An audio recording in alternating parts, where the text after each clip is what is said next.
నమస్కారం. SDV news కి స్వాగతం. ముందుగా ఈనాటి ముఖ్య అంశాలు. సీఎం చంద్రబాబు అధ్యక్షతన ప్రారంభమైన తొలి మంత్రివర్గ సమావేశం.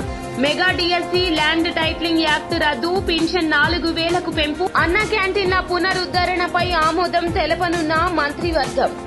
రాష్ట్ర మానవ వనరులు, ఐటీ, ఎలక్ట్రానిక్స్ శాఖల మంత్రిగా బాధ్యతలు స్వీకరించిన నారా లోకేష్ అభినందనలు తెలిపిన ప్రజా ప్రతినిధులు, విద్యార్థి, ఉపాధ్యాయ సంఘాల ప్రతినిధులు. ఇంద్రకీలాద్రిపై కొలువైన కనకదుర్గమ్మ వారిని కుటుంబ సభ్యులతో కలిసి దర్శించుకున్న రాష్ట్ర ప్రభుత్వ ప్రధాన కార్యదర్శి నీరబ్ కుమార్ ప్రసాద్. ఎన్టీఆర్ జిల్లా నూతన కలెక్టర్ గా పి సృజనను నియమిస్తూ రాష్ట్ర ప్రభుత్వం ఉత్తర్వులు జారీ చేయడంతో కలెక్టర్ బాధ్యతలను joint collector P Sampath Kumar కు అప్పగించి రిలీవ్ అయిన ఎస్ ఢిల్లీరావు.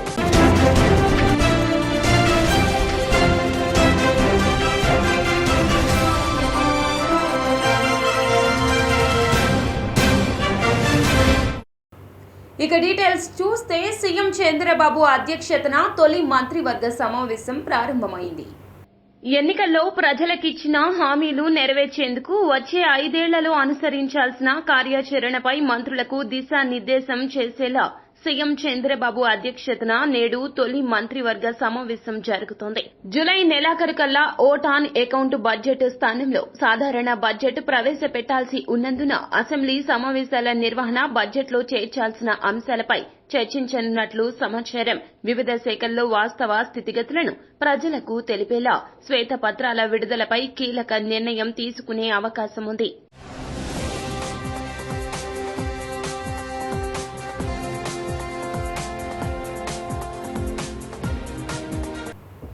రాష్ట్ర మానవ వనరులు, ఐటీ, ఎలక్ట్రానిక్స్ శాఖల మంత్రిగా నారా లోకేష్ బాధ్యతలు స్వీకరించారు. వేద పండితుల మంత్రోచ్చరణల నడుమ సచివాలయంలోకి అడుగుపెట్టిన లోకేష్ 4వ block, first floor, room number 208 ఛాంబర్లో బాధ్యతలు చేపట్టారు. మెగా డిఎస్సి విధి విధానాలకు సంబంధించిన ఫైల్పై లోకేష్ తొలి సంతకం చేసి కేబినెట్ కు పంపారు. పలువురు విద్యార్థి, ఉపాధ్యాయ సంఘ నాయకులు లోకేష్ ను కలిసి అభినందనలతో ముంచెత్తారు. బాధ్యతల స్వీకరణ సందర్భంగా మంత్రులు గుమ్మడి సంధ్యారాణి, ఎస్ సవిత, టీజీ భరత్, మాజీ ఎంపీ గల్లా జయదేవ్ తదితరులు ఉన్నారు.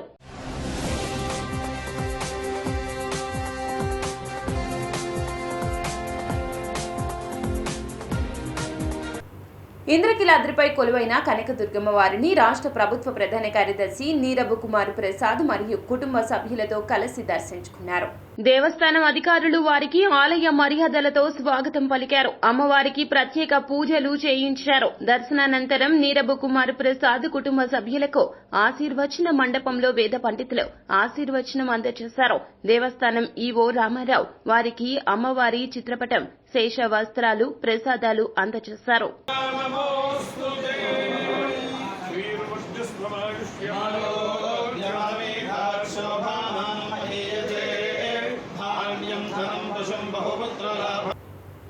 కలెక్టర్ బాధ్యతలను joint collector P Sampath Kumar కు అప్పగించి ఢిల్లీరావు రిలీవ్ అయినట్లు వెల్లడించారు.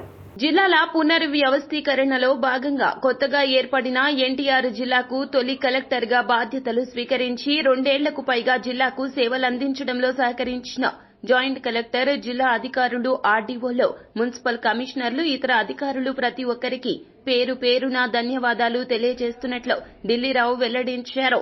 విధుల నిర్వహణ పరంగా ఈ 2 ఏళ్ల కాలం తనకు ఎంతో సంతృప్తిని ఇచ్చిందని పేర్కొన్నారు.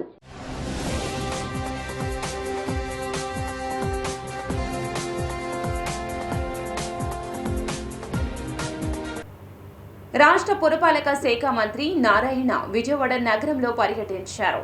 డయేరియా, కలరా ప్రబలుతున్న నేపథ్యంలో ప్రజలు అప్రమత్తంగా ఉండాలంటూ ఆయన సూచించారు. నగరంలో పాడైపోయిన మంచినీటి పైపులను తొలగించి వాటి స్థానంలో నూతన పైప్ లైన్ల ఏర్పాటుకు చర్యలు తీసుకుంటామన్నారు.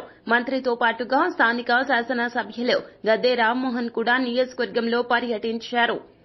ట్రీట్మెంట్ ప్లాంట్లో ఈ ఫ్లోరినేషన్ కోసంగా 2 ppm అక్కడ కానీ ఉంచితే అది ఎండ్ పాయింట్ అంటే లాస్ట్ టెంపరేచర్కి మినిమం 0.2 ppm ఉండాలనేది స్టాండర్డ్.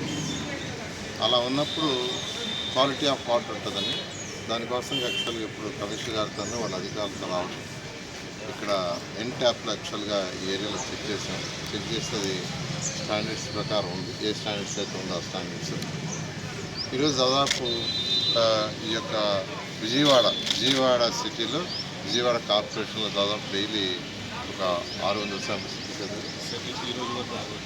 600 శాంపిల్స్ యాక్చువల్గా తీయడం జరిగింది. వాటన్నింటిలో కూడా యాక్చువల్గా నెగిటివ్ ఉంది. నెగిటివ్ అంటే ఇటువంటి ప్రాబ్లం లేదని. ఈరోజు నెల్లూరు పాపులేషన్ తీసుకుంటే ఈ విజయవాడ కార్పొరేషన్ దాదాపు 12 లక్షల పైన పాపులేషన్ ఉంది. 2011 సెన్సస్ ప్రకారం అయితే 10,34,358. 2021కి అది 12,41,000 అన్నారు. ఎందుకంటే ఎవ్రీ ఇయర్ పాపులేషన్ యాక్చువల్గా ఇంక్రీజ్ అవుతూ ఉంటుంది అర్బన్ ఏరియాస్లో. వీళ్ళకి వాటర్ సప్లై ఈరోజు 187 MLD సప్లై చేస్తున్నారు. 187 MLD వాటర్. అంటే పర్ హెడ్ ఒక్కొక్కరికి 150 లీటర్స్ పర్ హెడ్ ఈరోజు వాటర్ ఈ యొక్క విజయవాడ కార్పొరేషన్లో సప్లై చేస్తున్నారు. డైలీ 2 times వస్తున్నారు. మొత్తం 1,28,812 హౌసెస్కి. అయితే జనరల్గా ఏంటంటే ఈ యొక్క రైనీ సీజన్లో వర్షాలు వచ్చినప్పుడు ఎక్కడైతే ఓపెన్ డ్రైన్స్ ఉంటాయో ఓపెన్ డ్రైన్స్లో వాటర్ ఓవర్ఫ్లో అయ్యి అవి ట్యాప్స్ కనెక్షన్స్లో ఎక్కడన్నా చిన్న లీక్ ఉంటుంది, దాంట్లో పోవటం, అది ఆ నీళ్లు తాగటం కలిసి. రాష్ట్ర సచివాలయంలో రాష్ట్ర గనులు, భూగర్భ వనరులు మరియు ఎక్సైజ్ శాఖ మంత్రిగా బాధ్యతలు స్వీకరించారు కొల్లు రవీంద్ర. నూతన ఛాంబర్లోకి సతీ సమేతంగా అడుగుపెట్టిన కొల్లు రవీంద్ర, నీలిమ దంపతులు ప్రత్యేక పూజలు నిర్వహించారు. బాధ్యతలు స్వీకరించిన మంత్రి కొల్లు రవీంద్రను పలువురు అభినందించారు. చంద్రబాబు నాయుడు గారు ఆశీస్సులతో, అదేవిధంగా పవన్ కళ్యాణ్ గారు, నారా లోకేష్ గారు, ఇవాళ భారతీయ జనతా పార్టీ ఈ రాష్ట్రంలో ఒక స్వచ్ఛమైన పరిపాలన అందించాలని ప్రజల ఆకాంక్ష మేరకు ఈరోజు పరిపాలన కార్యక్రమాలు చేసుకోవడంలో, అలాగే మంత్రిగా మరి ఎక్సైజ్ మరియు మైనింగ్ శాఖకి అతి కీలకమైనటువంటి శాఖలకి మరి నాకు అవకాశం ఇవ్వడం, ఈరోజు సెక్రటేరియట్లో 3rd బ్లాక్లో 207 ఛాంబర్లో మరి విధులను తీసుకోవడం జరిగింది. ఇది చాలా బాధ్యతగా మేము భావిస్తూ ఉన్నాం. ఈ రాష్ట్రంలో గత 5 సంవత్సరాలు ముఖ్యంగా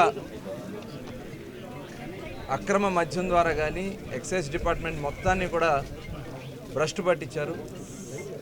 విపరీతంగా ప్రజల మాన ప్రాణాలతో చెలగాటమాడారు.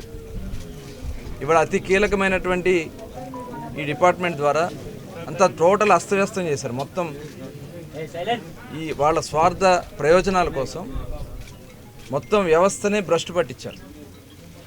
టోటల్ డిపార్ట్మెంట్నే నిర్వీర్యం చేశారు. ఇవాళ తిరిగి మళ్ళీ జవసత్యాలు ఈ డిపార్ట్మెంట్కి ఇచ్చి ప్రజల మాన ప్రాణాలు కాపాడాలా, ఏదైతే జరుగుతున్నటువంటి అక్రమాలని, గతంలో జరిగినటువంటి అక్రమాలు కూడా ఖచ్చితంగా బయటికి తీయాల్సిన అవసరం ఉంది. దాంట్లో బాధ్యులైనటువంటి వ్యక్తుల మీద కూడా మరి ఖచ్చితంగా చట్టపరంగా చర్యలు తీసుకోవాల్సినటువంటి పరిస్థితి ఉంటుంది. అలాగే మైనింగ్ కూడా ఇవాళ ఎక్కడ చూసినా ఇసుక దోపిడీ, టోటల్ ఏదైతే ఖనిజ సంపద ఉందో, ఆంధ్ర రాష్ట్రంలో అద్భుతమైనటువంటి ఖనిజ సంపద ఉంది. ఈ ఖనిజ సంపద ప్రజా అవసరాల కోసం ఉపయోగించుకోవాలా, ఆ వచ్చినటువంటి ఆదాయాన్ని ప్రభుత్వానికి జమ చేసుకోవాల్సినటువంటి పరిస్థితి ఉంటే సొంత ఖాతాలకి మళ్లించుకున్నారు. చాలామంది న్యాయబద్ధంగా చేసినటువంటి వ్యాపారస్తులు ఈ రాష్ట్రం నుంచి తెలుగుదేశం ప్రభుత్వంలో మహిళలకు రక్షణ ఉంటుందని టీడీపీ రాష్ట్ర తెలుగు మహిళా ఉపాధ్యక్షురాలు షేక్ ఆశా వెల్లడించారు. ఈ విషయమై గణపతిరావు రోడ్లోని ఫతావుల్లా కార్యాలయంలో మీడియా సమావేశం నిర్వహించారు. ఈ సమావేశంలో ఆమె మాట్లాడుతూ గత ప్రభుత్వంలో మహిళలకు రక్షణ లేదని, మహిళలపై జరిగిన అత్యాచారాలకు గాని హత్యలకు గాని అప్పటి ప్రభుత్వం స్పందించలేదన్నారు. వాటి మీద కూడా రాజకీయాలు చేశారని షేక్ ఆశా తెలిపారు.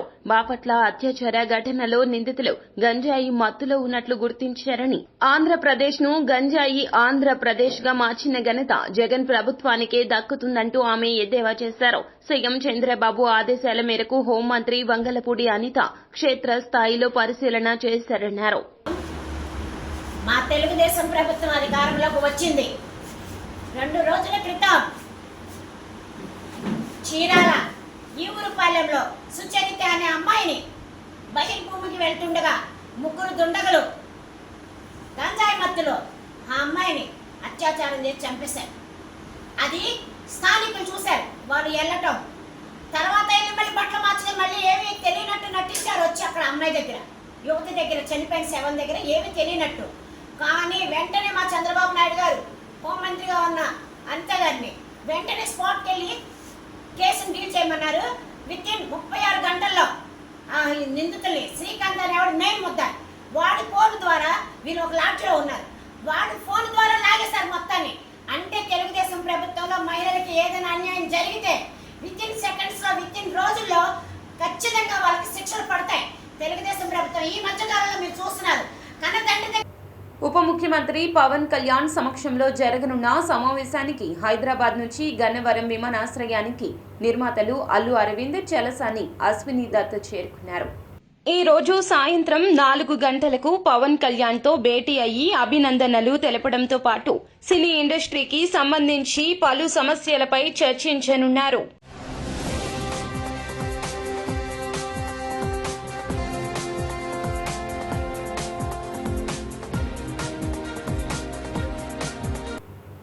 రోడ్డు ప్రమాదాల రహిత రాష్ట్రంగా ఆంధ్రప్రదేశ్ని తీర్చిదిద్దుతామని రాష్ట్ర రవాణా, క్రీడలు మరియు యువజన సర్వీసుల శాఖ మంత్రి మండిపల్లి రాంప్రసాద్ రెడ్డి పేర్కొన్నారు. రోడ్డు ప్రమాదాల రహిత రాష్ట్రంగా ఆంధ్రప్రదేశ్ను తీర్చిదిద్దుతామని రాష్ట్ర రవాణా, క్రీడలు మరియు యువజన సర్వీసుల శాఖ మంత్రి మండిపల్లి రాంప్రసాద్ రెడ్డి పేర్కొన్నారు. అందుకు తగ్గట్లుగా రాష్ట్రంలో రహదారుల స్థితిగతులను మెరుగుపరచడంతో పాటు ఆర్టీసీ డ్రైవర్లకు అవసరమైన శిక్షణ కార్యక్రమాలను పెద్ద ఎత్తున నిర్వహిస్తామన్నారు. ఆదివారం ఉదయం 11 గంటల సమయంలో అమరావతిలోని రాష్ట్ర సచివాలయం 4వ బ్లాక్లో రాష్ట్ర రవాణా, క్రీడలు మరియు యువజన సర్వీసుల శాఖ మంత్రిగా ఆయన బాధ్యతలు చేపట్టారు. రాష్ట్ర మంత్రిగా బాధ్యతలు చేపట్టిన వెంటనే ప్రకాశం జిల్లా దర్శిలో 18.51 కోట్ల అంచనా వ్యయంతో డ్రైవింగ్ శిక్షణ మరియు రీసెర్చ్ సంస్థను ఏర్పాటు చేసే ఫైలుపై తొలి సంతకం చేశారు. మా నియోజకవర్గ ప్రజలకు, అలాగే పెద్దలు, ముఖ్యమంత్రి వర్యులు నారా చంద్రబాబు నాయుడు గారికి, అలాగే మా యువ నాయకులు లోకేష్ బాబు గారికి మరొక్కసారి మీ తరఫున ధన్యవాదాలు తెలియజేసుకుంటున్నా. ఎందుకంటే ఈ శాఖ ఏదైతే నాకు కేటాయించారో చాలా ముఖ్యమైనది. ప్రతి ఒక్క కుటుంబానికి ఎంత మేలు చేస్తుందో మీ అందరికీ తెలుసు. ఈరోజు భద్రత అనేది చాలా ముఖ్యము. ఇంట్లో నుంచి బయట కాలు పెట్టిన బుట్టాల నుంచి మరొకసారి ఇంటికి చేరే వరకు ఏ విధమైన సమస్యలు లేకుండా మన కుటుంబీకులైతేనేం, మన ఇంట్లో వారైతేనేం, బంధువులైతేనేం, శ్రేయోభిలాషులు గమ్యస్థానానికి చేరి ఇంటికి చేరుకునే వరకు మనం అరిచేత్తో గుండెలు పెట్టుకొని బతికే కాలం ఇది. ఈరోజు నేను ఒకటే చెప్తున్నా మీ అందరి ముందర, నాకేదైతే ఈరోజు ఈ రవాణా శాఖ కేటాయించారో ముఖ్యంగా నా ఫస్ట్ ఎజెండా అయితే ఒకటే, రాష్ట్రంలో ఎక్కడ యాక్సిడెంట్ ఫ్రీ రాష్ట్రంగా ఈ 5 సంవత్సరాలు ఆంధ్రప్రదేశ్ను తీసుకొని పోయేదానికి శాయశక్తులు లేకుండా పనిచేస్తాను. ఎందుకంటే మన కుటుంబంలో ప్రమాదవశాత్తు ఎవరినైనా కోల్పోతే ఎంత నరకం ఉంటుందో దాని బాధితుని నేను 11 సంవత్సరాలప్పుడు మా తండ్రి. ప్రజలను కంటికి రెప్పలా కాపాడుకోవడం ప్రభుత్వం బాధ్యత అని వైద్య ఆరోగ్య కుటుంబ సంక్షేమ వైద్య విద్యాశాఖ మంత్రి సత్యకుమార్ యాదవ్ వెల్లడించారు. గౌరవ రాష్ట్ర వైద్య ఆరోగ్యం కుటుంబ సంక్షేమం వైద్య విద్యాశాఖ మంత్రివర్యులు సత్యకుమార్ యాదవ్ ఆదివారం స్థానిక ఎమ్మెల్యే శ్రీరామ్ రాజగోపాల్, మాజీ మంత్రివర్యులు నితిన్ రఘురాం, రాష్ట్ర వైద్య ఆరోగ్యం కుటుంబ సంక్షేమం ప్రత్యేక ప్రధాన కార్యదర్శి empty Krishnababu, commissioner doctor Venkateshwar, joint collector doctor P Sampath Kumar ఇతర అధికారులతో కలిసి జగ్గైపేట ప్రాంతంలో పర్యటించారు. సామాజిక ఆరోగ్య కేంద్రంలో చికిత్స పొందుతున్న డయేరియా బాధితులకు భరోసా కల్పించారు. త్రాగునీటి సరఫరా వ్యవస్థలను పరిశీలించారు. ఈ సందర్భంగా మంత్రి మీడియాతో మాట్లాడారు. వస్తున్న సందర్భంగా రాష్ట్రంలో డయేరియా కేసులు రిపోర్ట్ అవుతున్నాయి. ఈ వర్షాకాలం ప్రారంభమైనప్పటి నుంచి రాష్ట్ర వ్యాప్తంగా 23 గ్రామాల్లో 168 కేసులు రిపోర్ట్ అయ్యాయి. మన కాకినాడ జిల్లాలో, గుంటూరులో, ఎన్టీఆర్ జిల్లా జగ్గయ్యపేటలో కూడా కేసులు రిపోర్ట్ అవుతున్నాయి. జగ్గయ్యపేటలో 58 కేసులు రిపోర్ట్ అవుతే వాటిలో 14 మంది డిశ్చార్జ్ అయ్యారు. ఇతరులు ఆసుపత్రిలో ఉన్నారు. కొన్ని రెఫరల్ హాస్పిటల్ కూడా వెళ్ళున్నారు. అయితే తీవ్రమైన విరోచనాలు, వాంతులతో హాస్పిటల్కి వచ్చిన ప్రజలకి సరైన వైద్యం లభిస్తూ ఉంది. వాళ్ళ ఆరోగ్యం కుదుటపడింది, మెరుగైంది. అయితే వీటికి ప్రధాన కారణాలను చూస్తుంటే ఈ జగ్గయ్యపేటకు సంబంధించి ఎస్ఎంపేట, మక్కపేట గ్రామాల్లో కలుషిత నీరు కారణంగా తెలుస్తూ ఉంది. గ్రామాల్లో అనేక సంవత్సరాలుగా నిర్వహణ లేకపోవడం, డిస్ట్రిబ్యూటరీ ఛానల్స్ని శుభ్రపరచకపోవడం, వాటి పైగా ఈ డ్రైనేజ్ కాలువల పైననో కాలువల పక్కనో వేయడం వల్ల ఆ డ్రైనేజ్ వాటర్ కూడా కలవడం ఒక కారణంగా కనిపిస్తుంటే, కొంతమంది పానీపూరి తిన్నామనో లేదా హాస్టల్లో ఉండి అక్కడ ఏదో దీని బారిన పడ్డామని కూడా చెప్తున్నారు. ప్రధానంగా మున్సిపాలిటీ ప్రాంతంలో కానీ గ్రామీణ ప్రాంతాల్లో కానీ ఈ నీటి సరఫరా పైపులు లీకేజీల కారణంగా. వార్తలు ముగించే ముందు ముఖ్య అంశాలు మరోసారి. సీఎం చంద్రబాబు అధ్యక్షతన ప్రారంభమైన తొలి మంత్రివర్గ సమావేశం. Mega DSC, land titling act రద్దు, పింఛన్ 4,000కు పెంపు, అన్న క్యాంటీన్ల పునరుద్ధరణపై ఆమోదం తెలపనున్న మంత్రివర్గం. రాష్ట్ర మానవ వనరులు, ఐటీ, ఎలక్ట్రానిక్స్ శాఖల మంత్రిగా బాధ్యతలు స్వీకరించిన నారా లోకేష్ అభినందనలు తెలిపిన ప్రజా ప్రతినిధులు, విద్యార్థి, ఉపాధ్యాయ సంఘాల ప్రతినిధులు. ఇంద్రకీలాద్రిపై కొలువైన కనకదుర్గమ్మ వారిని కుటుంబ సభ్యులతో కలిసి దర్శించుకున్న రాష్ట్ర ప్రభుత్వ ప్రధాన కార్యదర్శి నీరబ్ కుమార్ ప్రసాద్. ఎన్టీఆర్ జిల్లా నూతన కలెక్టర్ గా పి సృజనను నియమిస్తూ రాష్ట్ర ప్రభుత్వం ఉత్తర్వులు జారీ చేయడంతో కలెక్టర్ బాధ్యతలను joint collector P Sampath Kumar కు అప్పగించి రిలీవ్ అయిన ఎస్ ఢిల్లీరావు.